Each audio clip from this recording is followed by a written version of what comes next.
জামাতায় রেগে গেলেন মিমি।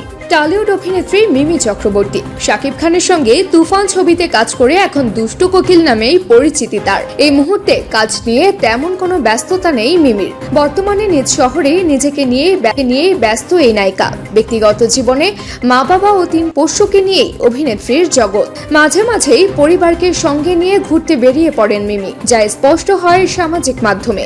মিমি 3 পোষ্যের অনেক ধরনের কাণ্ড কারখানা তুলে ধরেন নায়িকা। তার সামাজিক মাধ্যমের পাতা ঘাটলেই তাদের ছবি আর ভিডিও চোখে পড়ে। বোঝা যায় একেবারে নিজ সন্তানের মতোই তার পোষ্যদের ভালোবাসেন নায়িকা। মিমির সংসারে সেই 3 পোষ্যের নাম চিকু, ম্যাক্স আর জাদু। বাড়িতে থাকলে এই 3 জনকে নিয়েই সময় কাটে নায়িকার।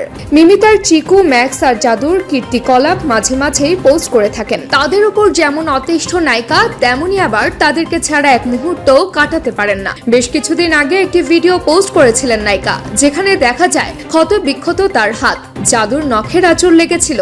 এরপরেই ঘটলো আরো এক ঘটনা। মিমির শখের একটি সবুজ রঙের জামা ছিঁড়ে ফেলেছে তার পোষ্যরা, আর তা দেখে রেগে লাল মিমি। তবে যতই রাগ হোক না কেন, নিজের সন্তানকে কি বেশি কিছু বলা যায়? ঠিক এটাই ঘটেছে মিমির সঙ্গে। সম্প্রতি নিজের ইনস্টাগ্রাম স্টোরিতে একটি ভিডিও পোস্ট করেন মিমি, যেখানে দেখা যাচ্ছে রীতিমতো চিৎকার করছেন অভিনেত্রী। আর নায়িকাকে দেখে ছুটে ছুটে পালাচ্ছে তার আদরের 2 পোষ্য। কারণ নায়িকা নিজেও জানেন ওদের বলে তো কোনো লাভ নেই। তবে চিকু এবং জাদু দুজনেই বুঝতে পেরেছে যে তাদের মা রেগে গেছে। সিনেমা, ওয়েব সিরিজ 2 প্ল্যাটফর্মে ছুটিয়ে কাজ করছেন মিমি চক্রবর্তী।